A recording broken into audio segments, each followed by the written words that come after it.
encontrar las fuerzas y pares.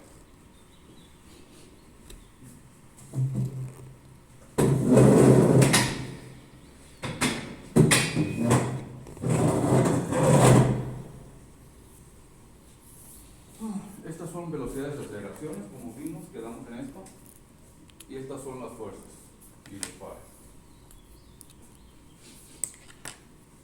Estas son las ecuaciones generadas. Con respecto a lo que les dije yo, o lo que dije de que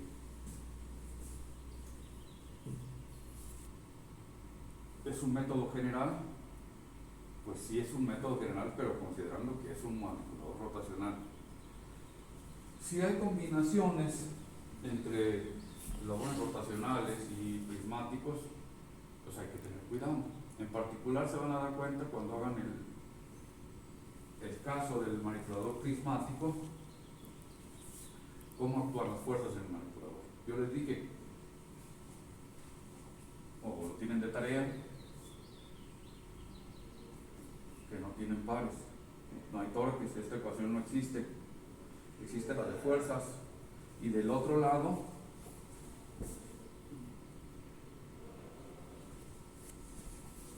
y aquí no existen estas dos, no hay velocidades de aceleración. Y si no hay velocidades de aceleración, pues esto se simplifica mucho, dado que acá también entran, todo esto se va, y es una relación directa entre las velocidades en realidad. La velocidad anterior con la velocidad siguiente, es decir, la velocidad del punto final de un eslabón contra la velocidad del centro de masa o del punto final del siguiente eslabón. Entonces, digamos que ahí no hay mucho problema, queda mucho más simple.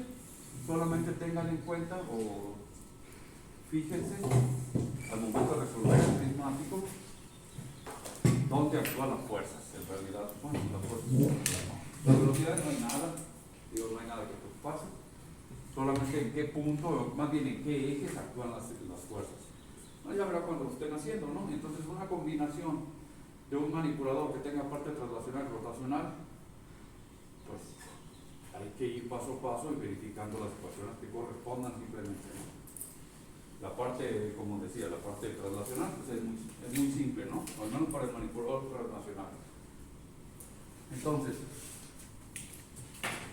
yo quisiera simplificar al máximo los desarrollos, y por eso, si voy a poner ejes, pues pongo los que me da Dehn, Witt-Hartenberg, son los más sencillos de utilizar, bueno, porque me simplifican las rotaciones, pues las transformaciones de lo que sucede en este eje hacia este eje y de este eje hacia este, es la mejor manera de representarlos. Y por supuesto, la combinación de las rotaciones les da que la transformación de aquí a acá la pueden calcular directamente con la que ya hicieron localmente. Es decir, el método de utilizar Dehn, Witt-Hartenberg me da las relaciones locales. Si yo tengo datos en este eje, los puedo transformar a este, solamente necesito la matriz R10 traspuesta para irme de aquí hacia acá, y para irme de acá hacia acá necesito R10 ya. Si me quiero ir de aquí hacia acá, pues necesito R20 traspuesta, y al revés, ¿no? Y de aquí hacia acá necesito ¿qué? R12 traspuesta, y ya con eso, o R21 más bien traspuesta, y con eso ya tengo todas las relaciones que van de eje en eje. Entonces, bueno, tomando en cuenta esto y ya las mediciones sobre todos los detalles que utilizamos, es decir, los eslabones miden L1, esto mide L2, la distancia del centro de masa es LC1, esto es LC2, pues yo puedo ir paso a paso calculando velocidades. Primero, ¿no? Como dice el método. Aquí nada más hay que tener en cuenta esto. Estas son, digamos, les pongo esto y el eslabón para referenciar aquí los vectores importantes. Recuerden, este es R1C1 porque los utilizo en las ecuaciones, R1 más 1 C1, y toda la distancia es RI más 1, ¿no? Todos son RI, perdón, RI CI, ¿no? Entonces este es el origen I y el origen I más 1. Entonces hagan de cuenta, ¿no? Este es el origen I y este es I más 1, y luego este vuelve a ser I y este es I más 1 para este otro. Pues yo necesito posicionar estos vectores. Recuerden, es planar, ¿no? Nada se me va a mover en Z. Todo se está moviendo en XY. Entonces, R1C1, ¿dónde va? Va de aquí a acá. ¿Cuál es ese vector? Si yo estoy en RC1, va de aquí a acá.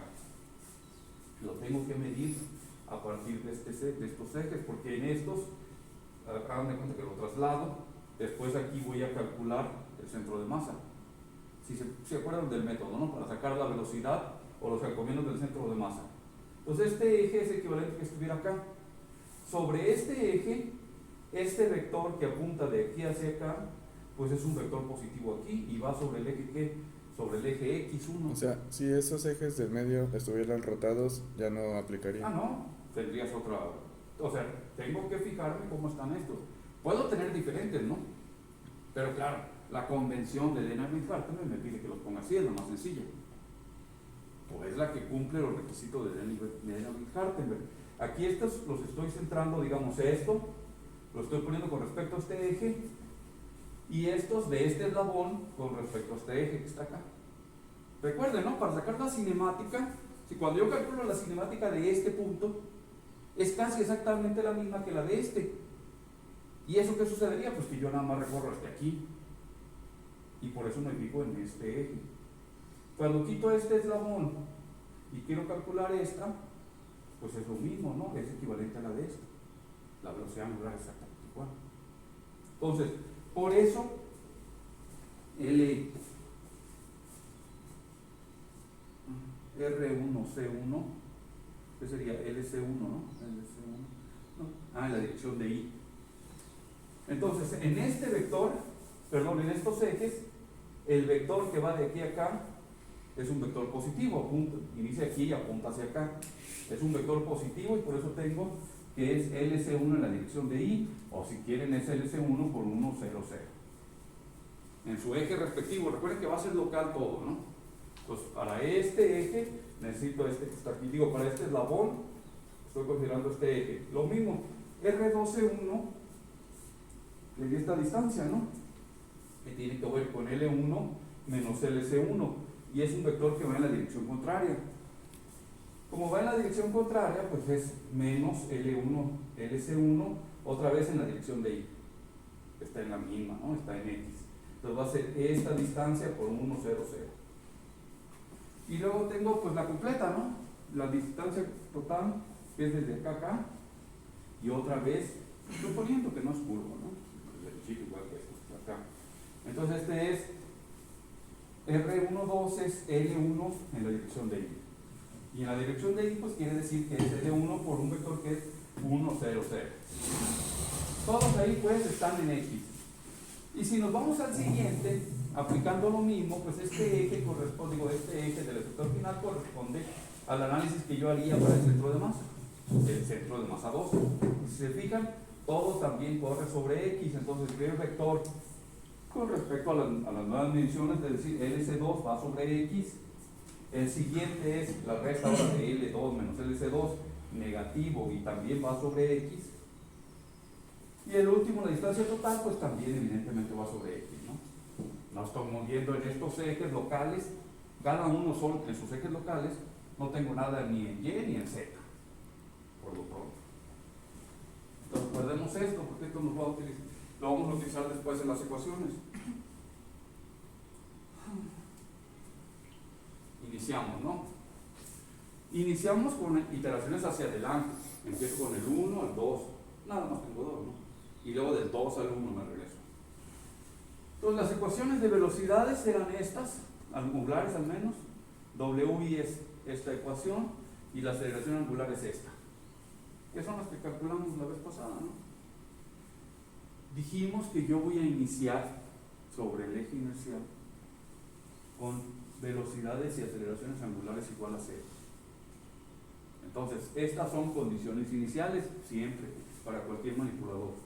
Entonces, lo que yo debo de hacer ahora, pues simplemente ajustar las ecuaciones, ¿no? Para el manipulador en que esté. Para el W1, ¿qué sería? R10 traspuesta, W0, B1, Q1 punto. Esta es mi ecuación, pero R10 por W0, pues W00, ¿no? Pues en este caso no existe, nada más me queda este término B1, que B1 es esto que está aquí, R1 0 traspuesta por Z0, bueno, es Z1 Z y menos 1 que es Z0 por Q1. O sea, la matriz de rotación está multiplicando toda la suma. ¿Mande? ¿La matriz de rotación está multiplicando toda la suma? ¿Esta? Sí. No, nada más al W0. De la ecuación, es nada más aquella parte. Pues nada más es la primera, ahí me queda este. Por eso este B1 tiene también RI0. Entonces este RI0 viene aquí, por este vector Z0 por Q1, pues es este vector Z0, multiplicado por esto, no hay efectos, si se fijan, estos dos afectan a estos de arriba, la multiplicación me da el mismo vector. Entonces tengo que W1 en el marco 1, perdón, en el W1, la velocidad del eslabón 1, de la velocidad angular, tan solo es una rotación que tengo sobre Z, ¿no? Pues lo cual yo ya tenía esperado, ¿no? Lo mismo va a suceder en el siguiente eslabón. Tengo una rotación localmente, tengo una rotación simplemente sobre Z, que es lo que obtuve aquí. Para la aceleración 1, tendría alfa 1 es igual a R de 1 a 0 traspuesta por alfa 0, otra vez. Y alfa 0 es 0, ese término también se va. Ya me queda el otro, B1, Q1, 2 puntos, W1 plus B1, Q1. Como se fue este, ya me queda otra vez el B1 por Q1, 2 puntos, que es más o menos lo mismo, B1 lo que calculamos ahorita, pero ahora por Q1, 2 puntos. Q1, este es ¿qué? Omega 1. Este es este, perdón. Y luego está Omega 1. W1, que lo acabamos de calcular, que es este. El producto cruz por B1, Q1 otra vez, que es exactamente el mismo, ¿no? Q1 punto. Y esto entonces, el producto por por este, el producto cruz, debe de ser 0, ya que estamos en la misma sobre Z. Bueno, calculo el 0, ¿no?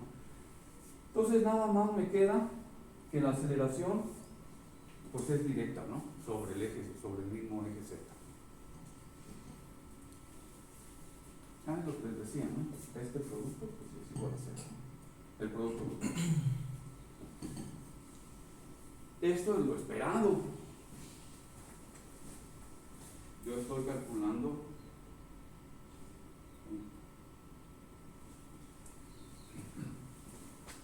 la velocidad angular del primer eslabón y rota solamente sobre Z. Entonces no puedo esperar más, ¿no? La rotación, la velocidad y la aceleración angular pues es directamente la misma rotación que acabo de encontrar.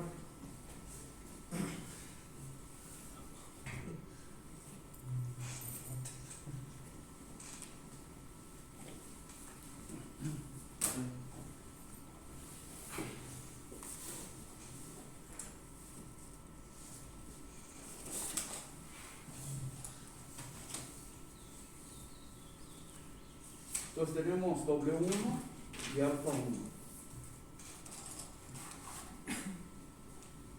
Para la siguiente necesito Z1. Bueno, W2, pasando al siguiente eslabón, aplicando la misma ecuación pues general, W2 R21 traspuesta W1 más B2Q2. Entonces, B2, que lo necesito aquí, si Z1 es R1, 0 en la dirección de K, me sigue dando el mismo vector. Recuerden, la matriz esta por 001 sigue siendo el 001, ¿no? B2 es R20 traspuesta por Z1, que es esta, por la dirección de K, que Z1 estaba en la dirección de K, sigue estando en la dirección de K. O sea, es 001. Y luego, entonces, sustituyendo lo que necesito aquí, esta es la dirección de K, el Q2 puntos, es esta matriz por esto, pues, si se fijan por la forma que tengo, otra vez me da el mismo vector, el 001 por Q1 y este por Q2. Entonces la suma de estos dos vectores pues no es más que Q1 más Q2 puntos, ¿no? Y entonces estoy girando W2 en la dirección de K también. Entonces tengo un giro del primer eslabón y un giro del segundo. No tengo más que la suma de los dos giros Parece que es común. Alfa 2, otra vez vengo a la misma ecuación. R21 traspuesta por alfa 1 más B2Q2 puntos. W2 plus B2Q2. Y recuerden, estas R21, las que utilizamos son las mismas que ya calculé antes, ¿no? Con los de la Big-Hartenberg. O sea, no estoy aquí usando nuevas matrices, son exactamente las mismas. Alfa 2 sería entonces R21, ¿qué más? A ver, ¿qué teníamos ya calculado? Bueno, ya calculé W2, entonces sería alfa 1, esta es la misma ecuación, B2 por Q2, W2 es esto que está aquí, en la dirección de K, por B2, que sería Q2 en la dirección de K, ¿no? Y entonces,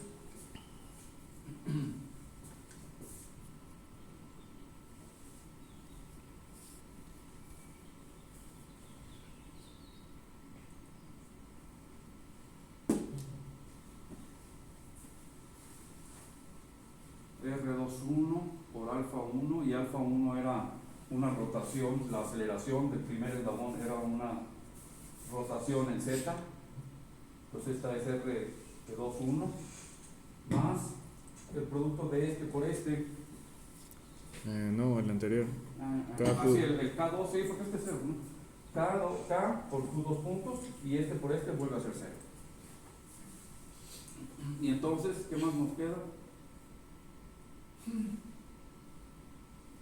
Esto otra vez, este es un vector, el producto de estos dos es un vector en la dirección de K, pues tengo Q1 más Q2, y es esto que está acá, ¿no? Directamente. Entonces, bueno, lo engorroso, pues nada más es tener en cuenta, pues ya tenemos todos los elementos de las posiciones, de los orígenes, de las matrices de rotación. Nada más hay que tener cuidado con la aplicación, ¿no? Vuelve a ser casi algorítmico el obtener el modelo. Ya que tuvimos las velocidades de aceleraciones angulares, pues me faltan las lineales. Las ecuaciones eran estas. Para calcular esta necesito esta, y esta viene de acá. Entonces, pero tenemos condiciones iniciales, ¿no? Entonces, AC1 es R10 por AE0, donde A es 0, esta es 0. W1 punto cruz R1C1 más W1 cruz W1 cruz RC1. Sustituyendo ya lo que necesitamos, ¿no? Este término es 0. Me queda W1 punto, que es la aceleración angular, que por eso es Q1, 2 puntos, por R1C1, que es LC1 por 1, 0, 0. Recuerden, todas estas eran en X, ¿no? Y luego W1, que es Q1 punto, en producto cruz otra vez Q1 punto en Z, y luego R1C1 que va en X. Y ya con esto, A es 0, nada más para recordar, era igual a 0. Me queda entonces que este por este va a ser un vector en la dirección de Y. El producto de estos dos, Q1.LC1. Estos dos, otra vez es un vector en la dirección de Y, de Q1 por LC1, Q1 punto, y el producto de estos dos es uno en la dirección de X, negativo, ¿no? Positivo, no negativo, sí, perdón. Entonces me queda este, y el producto plus de estos dos es este otro, y entonces AC1 es este que está aquí. Ahí sí tengo velocidades perdón, ¿esto qué es? Aceleraciones.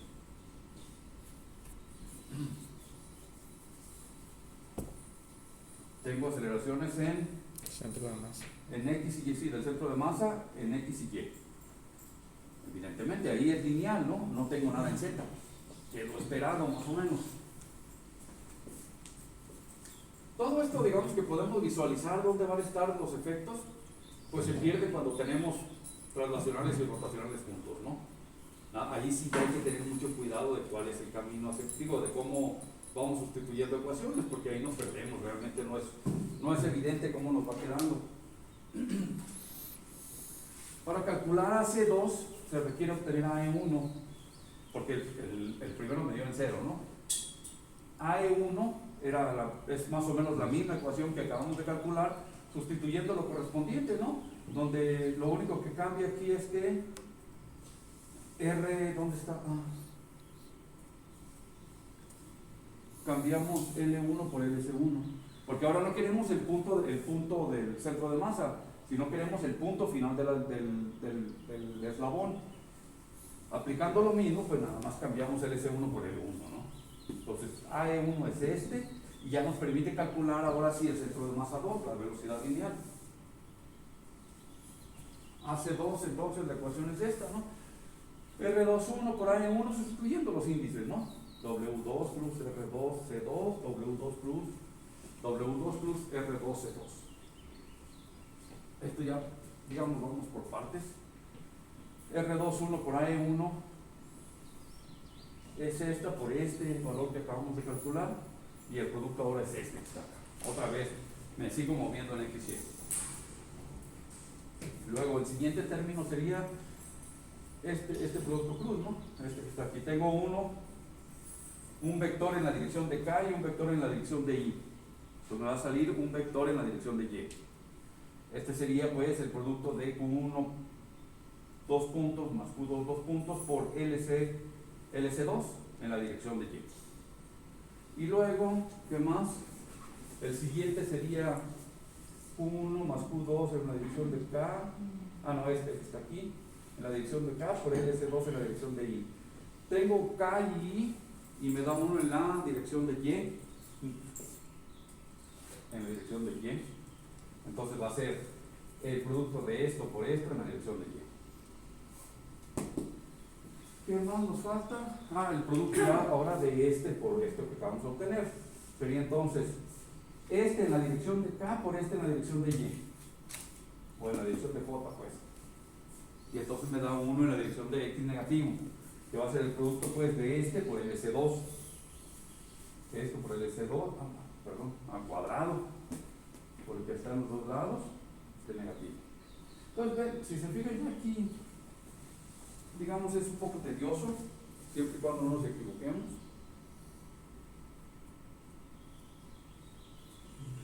Y sumando los tres términos que acabamos de calcular, pues son estos tres que me da ahora esto, hace 2 es esta cantidad, que como esperábamos, pues se mueve en X y Y. Profe, antes de que avancemos, es que yo no entiendo muy bien el producto como tal. ¿El producto plus? No, el producto plus no, los cambios que hace cuando tiene K y luego lo desaparece con, por ejemplo, en la diapositiva 29. A ver, me vengo. ¿Aquí? Sí, pero es un poco antes. A ver, tú me dices. Un poco antes. Un poquito antes. Ahí, por ejemplo, tiene Q2K En en el tercer renglón y luego el cuarto tiene 0,0. Pues, bueno, digamos que cuando pongo K, recuerden, I, J y K son las direcciones de mis vectores. Ok. I, J y K. Entonces si pongo que tengo Q2 puntos en la dirección de K, pues va a ser 0, 0, Q2 puntos. Eso es nomás para ahorrarme notación. Sí, de acuerdo. ¿Sí? Ya lo veo, sí. Bueno, está metido por todos lados, ¿no? Donde se ve, donde parece más sencillo, pues lo ponía así de esta manera. Sí.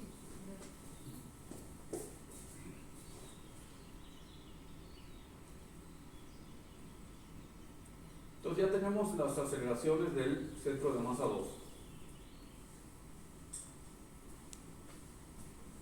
Podría yo calcular esto después, en realidad, las contribuciones gravitacionales, pero la podemos ver de una vez. A ver, lo que hicimos anteriormente con Euler-Lagrange, recuerden que teníamos, si tenemos un manipulador que va así, no puedo tener el dibujo, y aquí tengo un centro de masa y aquí tengo el otro.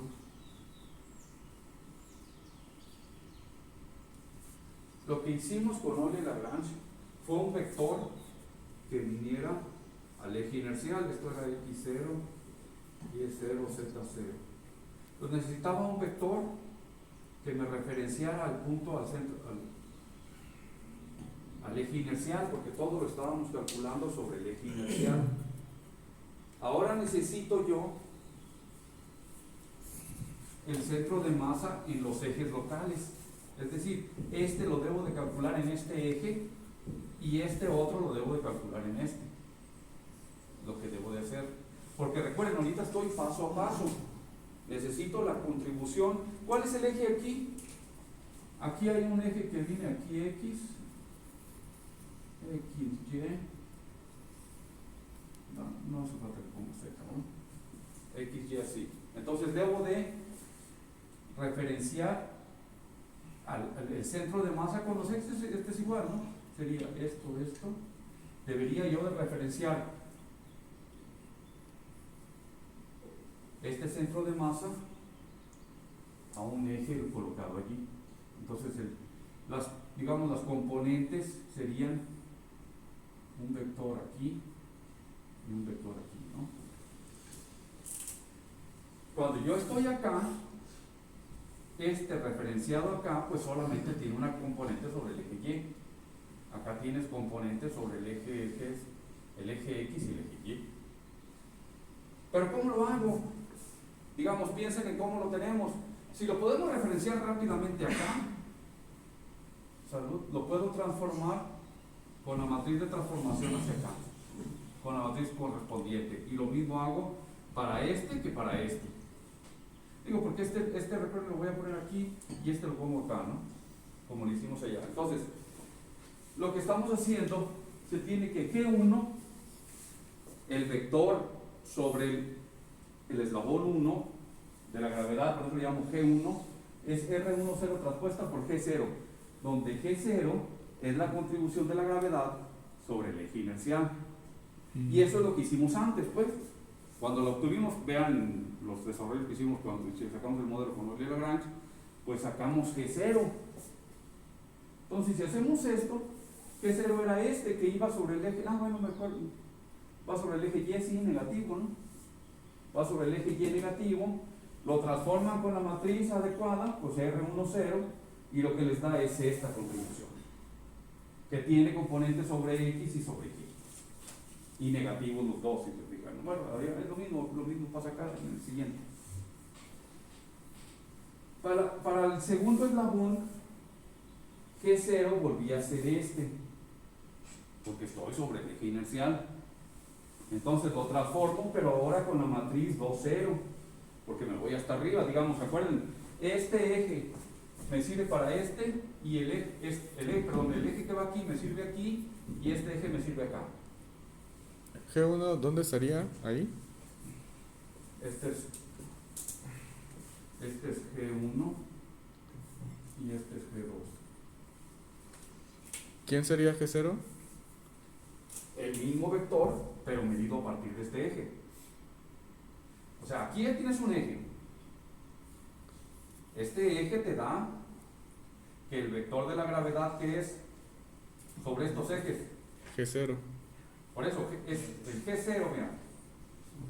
Supongamos que estoy yo, olvídate de este G1, y el vector que me interesa es este. ¿Cómo lo represento en este eje? Pues agarro dónde está, ¿no? ¿En qué dirección va? Hacia abajo. Como es un vector nada más, pues es independiente. Ustedes pueden imaginar que yo lo estoy colocando aquí, ¿no? Y ese vector en coordenadas aquí, G0 sería ¿qué?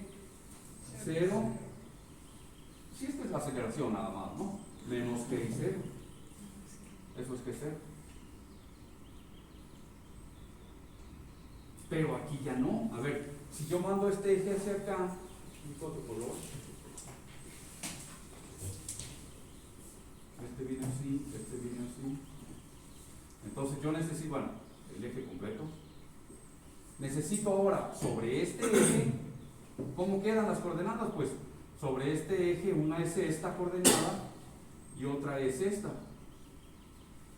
Si este es teta, esto es teta.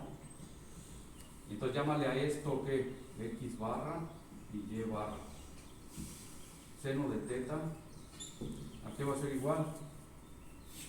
Seno de teta va a ser y barra entre este vector, entre menos g, ¿no?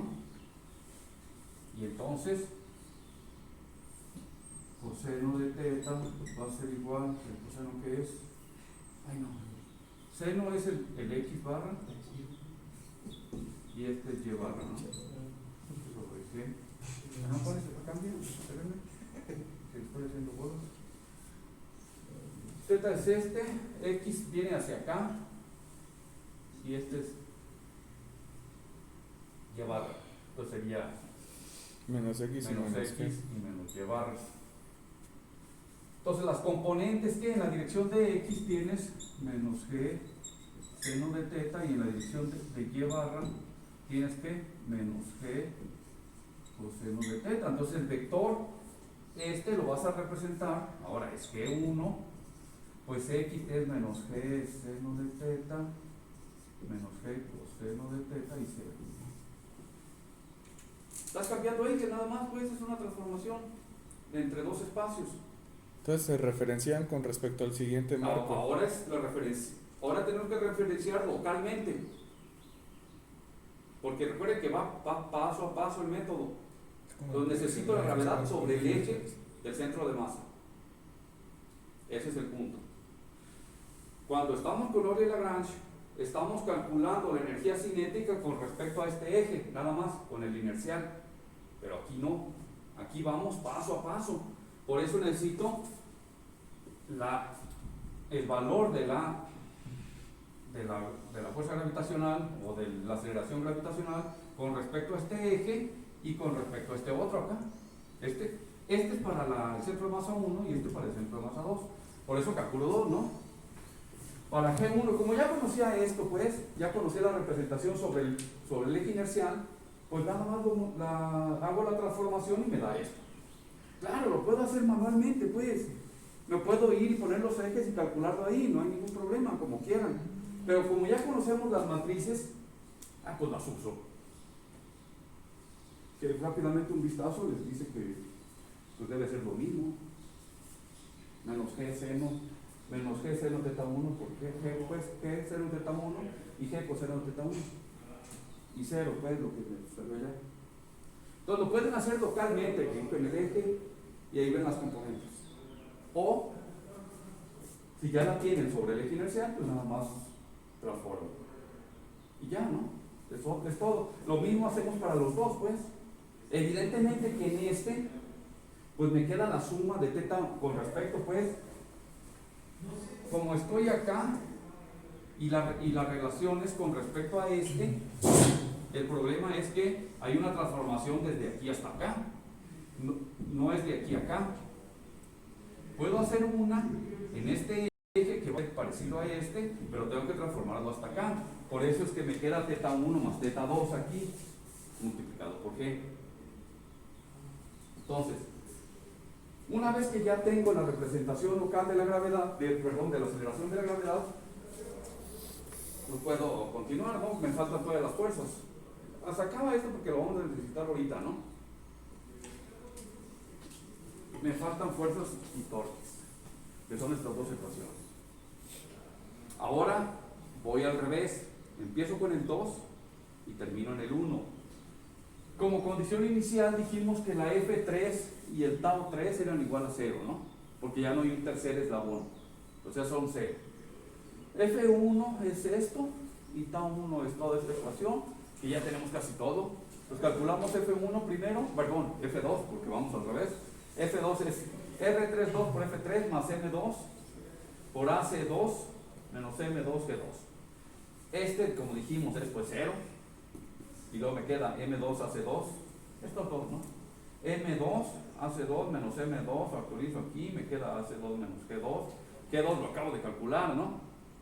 Es la acción de la gravedad. ¿Qué más? Tau 2 es esto que está acá abajo. Esta ecuación, tau 2, R3, 2, tau 3, menos F2 plus R2, C2, R3, F2, R3, 2, F3, R3, 2, ¿qué más? Y 2W2, W2 plus y 2W2. Este se va hacia 0, depende de tau 3, esta depende de F3, también es 0, y me queda ¿qué? F2 plus R12-2, y acá, ¿qué puedo ver? Bueno, este ya se fue, me queda I2, W2, que es este, y luego me queda W2 plus I2W2. Si asumimos que todo el eslabón es simétrico, que el I2 es diagonal, el producto de este por este, el producto plus, es igual a 0. Y entonces, pues esta es la tau 2 que debo de calcular, en base con la F2 que está acá, ¿no? Entonces yo puedo sustituir, calcularlo antes o sustituir la F2 acá, si quieren, ¿no? Ya eso depende de cada uno lo que queramos hacer. Ay. Creo que aquí está medio mal, ¿no? ¿Cómo se puede asegurar que I2 es diagonal?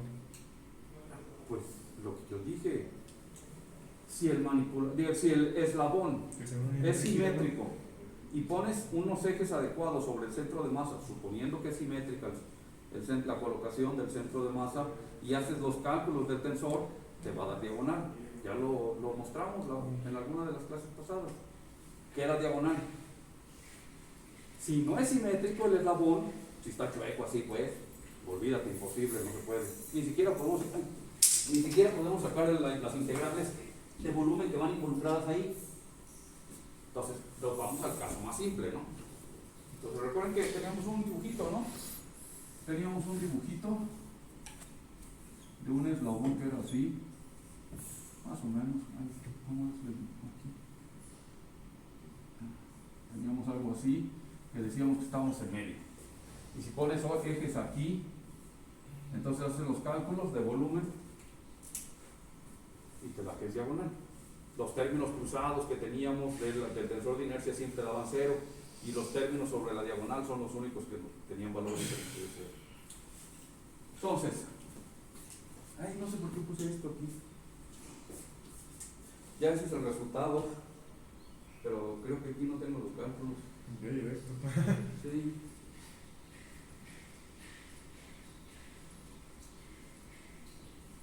Pues no sé qué pasó. Bueno, pero el caso es que Pues luego sustituyó las aceleraciones y la gravedad. no, son los que ya había calculado, ¿no? Perdón. Sí, estos ya son términos. F2 es esto, M2, multiplicado por AC2, que ahorita lo calculamos, y G2. Esto es AC2 y este es G2. Ahorita este cálculo está atrás, pues.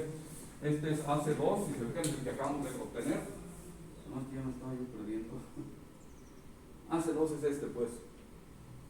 Ya sustituyo ahí, ¿no? M2 por AC2 menos G2.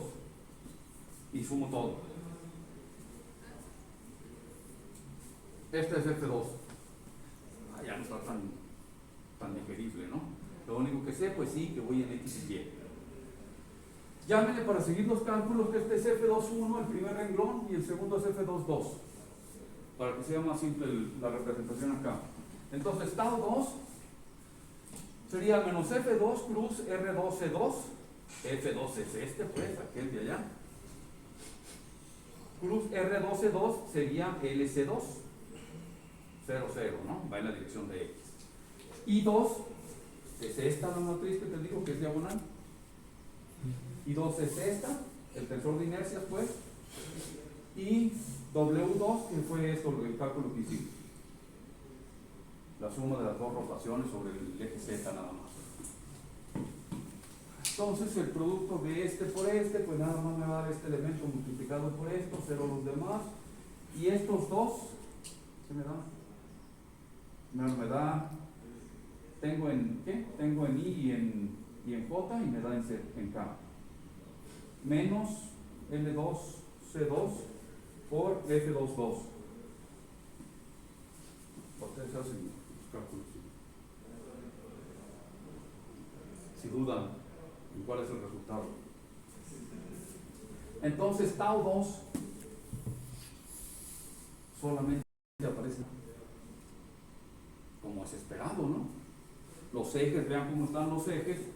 Los ejes Z viene saliendo del pizarrón y gira en Z.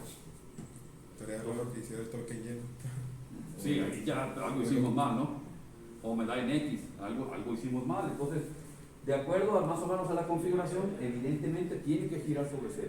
Tengo que haber un torque sobre Z. Pero, y por ejemplo, cuando está cargando un objeto, ¿se considera en el último eslabón una fuerza o ahí es diferente? Ay, Porque ahí me estoy adelantando mucho. lo que pasa es que ahí hay restricciones. Por supuesto que hay fuerzas. Y es lo que yo les decía. Cuando hay fuerzas tenemos que meterlas aquí. Entonces ya la F3 ya no cuenta. Cuando digo, tengo dos eslabones y hay una F3 que actúa por acá, ¿no? Entonces esta ya no es cero. Pero cuando lo puedes resolver rápidamente es cuando conoces la fuerza externa. Si no la conocemos, pues ya se vuelve un problema y es cuando normalmente lo que se pone es un medidor, un sensor de fuerza del eslabón para que vaya bien sintiendo dónde está. Y entonces ya verificar la fuerza ejercida sobre el eslabón, pues tiene que ver no nada más con la presión, sino también con el ángulo. Y entonces ahí vienen las componentes de la fuerza normal que afectan sobre el eslabón y que se deben de meter a las ecuaciones. Normalmente son temas de tesis para maestría. Pues ya llevan mucho más elaboración, ¿no? Y casi cualquier configuración de esas, digamos que teóricamente más o menos, si el eslabón es normal, rígido pues, con cadena abierta, porque luego lo hacen en cadena cerrada, que también se complica más, casi todo se puede resolver ya. Cambian las leyes de control o algunas propuestas nuevas y la implementación es el problema ahí, de los sensores, ¿no? Hay que ver realmente la posición en la que toca y cómo está llevando a cabo. Normalmente lleva una tarea, ¿no? Porque digamos, para trabajos de carga, de pick and place, lo más que se hace es que el eslabón esté sobredimensionado, pues, que no le afecte realmente la cantidad que va a cargar de un lado a otro, como los que tenemos ahí abajo, ¿no? Esos están dados con especificaciones para ciertos pesos. Y no hay que pasarse de ahí, porque como es cinemático además, si se pasa uno de esos pesos, pues ya la tarea no la hace como debería de hacerse. No hay realmente, pues, no tenemos una cámara montada sobre el eslabón final para ver que esté llegando exactamente al punto al que se quiere. Entonces ahí ya, todo se deja a la configuración geométrica del manipulador, cuando nos saltamos los límites de pesos que puede llevar, pues son los problemas que pueden aparecer. Y ya para eso hay técnicas de corrección, ¿no? Pero pues vienen asociadas o con cámara externa o con cámara montada. Normalmente, ahora ya pues las cámaras externas hacen muy buen trabajo. Antes empezó ese tipo de controladores con cámara montada, pero es complicado por la ubicación del efector final con respecto al eje inercial, que pasa por muchos mapeos, y como tengo que pasar también del espacio de cámara al espacio de trabajo, pues todo se complica. Y los cálculos son largos, pues, matemáticamente, además del procesamiento de la imagen. Y por eso, pues ya casi no se usa en manipuladores la cámara montada. Ahorita se está usando mucho en drones, por ejemplo, en robots móviles, donde ahí sí, o sea, digamos que la utilidad es mucho más evidente. Si el manipulador está fijo en algún lugar, pues cámaras arriba me sirven más. No se va a ir a ningún lado. Si el dron se va moviendo, pues como lo sigo con una cámara, ¿no? Debe de ir montada y por eso traen abajo. Aunque las cámaras que traen, digamos, los más baratos son cámaras para medir que no se estrelle en el piso y medir la velocidad con flujo de imagen, pero de algo sirve, ¿no? Ya puedo utilizarla para hacer trabajos de seguimiento de trayectorias o de reconocimiento, ya es otro problema, ¿no? Se usan mucho para supervisión, donde el dron o el vehículo va volando o va en un terreno que no es muy bueno para el humano y alguien está desde lejos verificando que se está viendo en la cámara, ¿no? Pero eso es mucho más sencillo que controlar o hacer un control a partir de la cámara. No sé si... es que ya ahorita no hubo casi Un estudiante de Jaime y Rafael que acaba de presentar su doctorado, tenía un trabajo con cámara de robots móviles, pero pues en eso de la pandemia pues no asisten casi nadie, ¿no? Digamos, eso es algo malo de la pandemia, que normalmente pues todos estaban en los exámenes, más de doctorado, se invitaba a la gente, se hacía algo, pero ya ahorita todo está restringido. A que decíamos, bueno, que tenía el torque 2 en la dirección de K, ¿no? O sobre Z. Si ya tengo torque 2, pues es L2, F22. F22 la agarro y la sustituyo y me da esta ecuación que está acá. Recuerden, F22 está antes, ¿no? Ahí está, arriba. Pues agarro el renglón de F22 y lo sustituyo en la siguiente ecuación. Aquí lo que me interesa ver es que lo que yo obtenga sea equivalente a lo que obtuve antes con el de Lagrange. ¿Y para eso qué hago? Pues me imagino la forma que tiene, que era la matriz de inercia por Q 2 puntos más la matriz de Coriolis por Q punto más G igual a los tau. Entonces, pues lo que me queda es juntar todas las de Q1, Q1 2 puntos, Q2 2 puntos, Q1 punto, pues separo en términos de velocidades y aceleraciones y junten todo lo que tiene que ver con Q1 2 puntos. Aquí hay Q1 2 puntos, Q1 2 puntos, Q1 2 puntos. Tengo estos tres elementos, ¿no? Q2 2 puntos tengo donde? Tengo aquí y tengo acá, que son estos dos. Y luego ya los que me restan, ¿no? Q1 punto al cuadrado, ¿dónde está? Ah, bueno, es este, multiplicado aquí.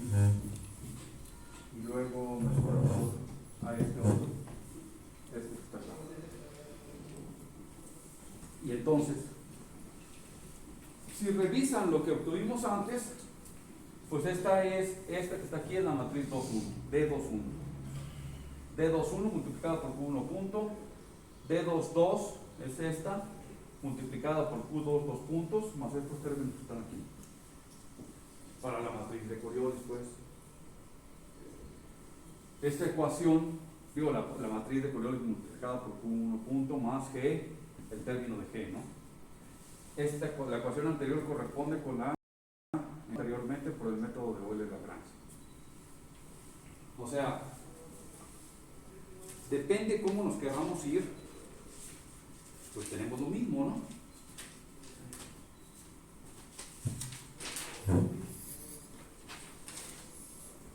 Nomás para que quede a lo que me refería, o por qué lo estoy escribiendo así.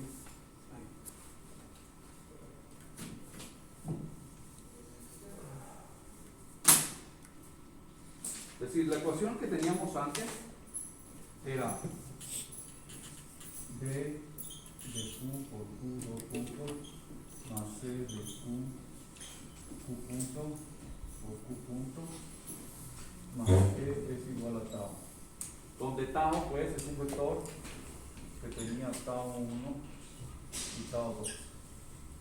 Y esto es equivalente a tener D11, D12, D21, D22, aunque D es simétrica, pues lo pongo así, no importa. Por Q1 2 puntos, Q2 2 puntos, más C11, C12, C21, C22, ahora por Q1 punto, Q2 puntos, más, y aquí no debería de ponerlo como G1, G2, porque G1, G2 corresponden a las contribuciones locales, ¿no? Y aquí, digamos que lo habíamos puesto asociadas a sus componentes, ¿no? De G1, perdón. Pero nada más recordando la notación que usamos, ¿no? G1 y G2 igual a tau 1 y tau 2. Y lo que obtuvimos, pues, es que, digamos, tau 1, ¿a qué va a ser igual? a D11 por Q1 2 puntos más D12 por Q2 2 puntos, C11 por Q1 punto más C12 por Q2 puntos más G1, ahí está. Ese está 1, nomás lo estoy boteando, ¿no? De una vez. Y tau 2 es igual D21 por Q1 2 puntos, D22 por Q2 2 puntos, C21 por Q1 punto, C22 por Q2 puntos más G2. Digamos, esto que obtuvimos antes, pues por eso digo que esta ecuación que inicia con tau 2 es exactamente aquella que está allá. La que ya encontramos, no estoy poniendo exactamente todos los elementos, pero este es D21 por Q1 2 puntos, que es la primera que está allá, D22 por Q2 2 puntos, y estos corresponden pues a estos que están acá, uno para C, estos dos, y el otro para G, que es este término que está acá. Entonces, no importa por qué métodos ustedes elijan, van a llegar al mismo modelo. Lo que no vamos a poder poner es estas ecuaciones por Newton-Euler en la forma de esta matriz C. Esta matriz es especial, recuerden, la sacamos por los símbolos de Christoffel. El producto de esto por esto es lo que vamos a obtener acá. Entonces, olvídense, la C no va a salir, ¿no? Pero para un sistema, digamos que no es muy complicado, que tiene pocos eslabones, tampoco es tan importante, pues. Más o menos podemos reconstruir la C si quisiéramos. Y si no, pues hay técnicas de control que no les importa la C con las propiedades que obtuvimos por los símbolos de Christoffel también. Cuando ya tenemos, como decías, cuando tenemos perturbaciones externas, pues la forma de la C es lo que menos nos importa. Hay cosas más importantes pues que hay que resolver ahí. Entonces, ¿qué más nos falta? Pues está 1, ¿no? Vamos al revés.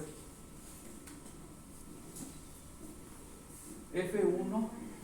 Pero en el planteamiento se puede dejar como quien dice la fuerza 3 y el torque 3, ¿no? O sea, se puede dejar más, no, o sea, como, es una función desconocida, por lo tanto. Normalmente es lo que sucede, pues. Cuando tenemos perturbaciones, ya en términos de control, quizás hay 3 sopas. Una, que sea desconocida y no nos importe cuánto vale.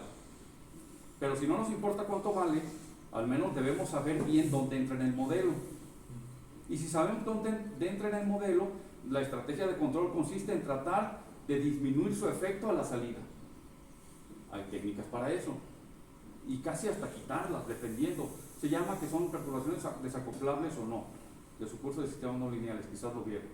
Desacoplamiento de perturbaciones.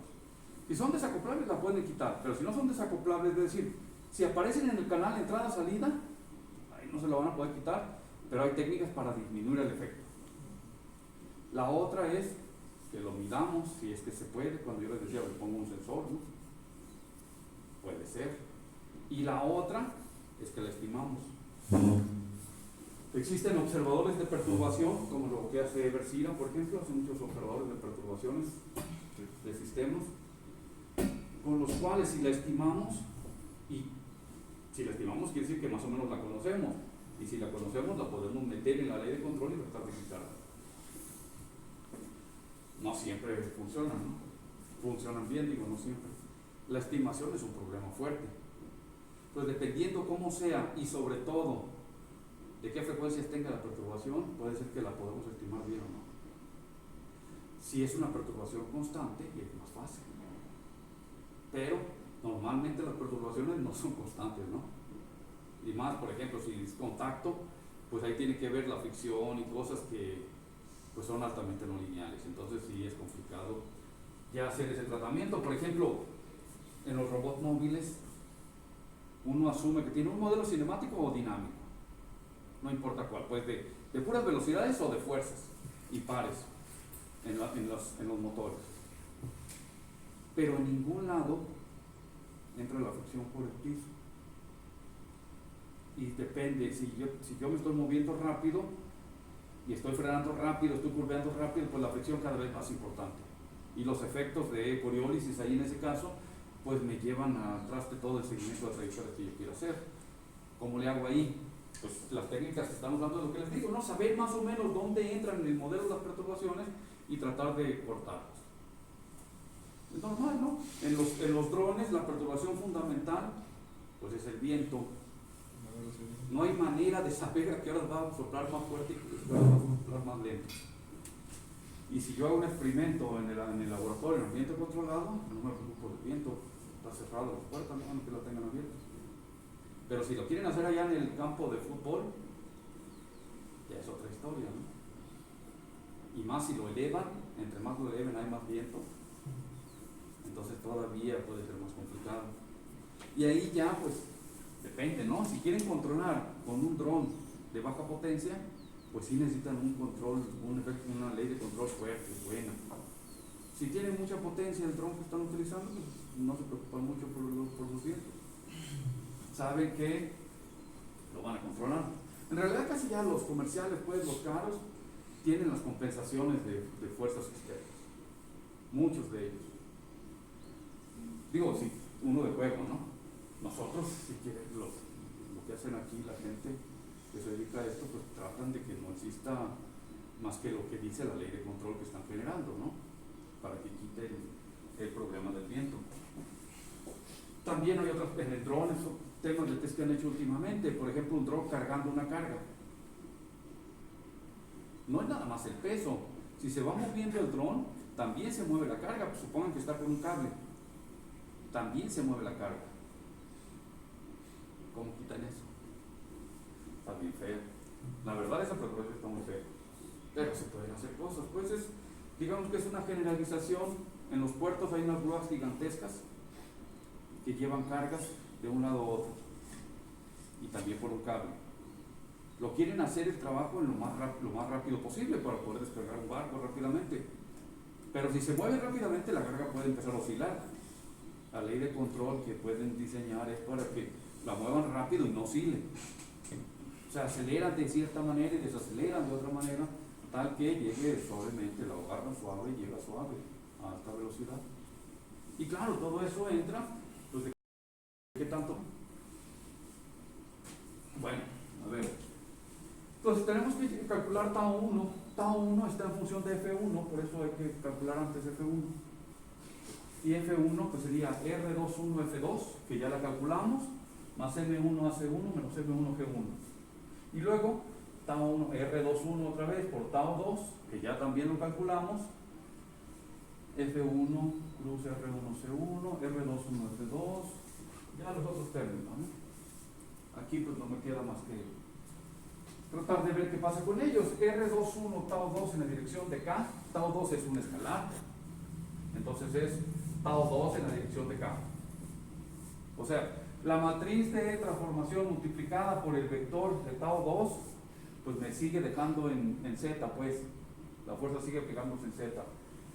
Y W1 cruz y 1 W1 es igual a 0 por lo que dijimos, ¿no?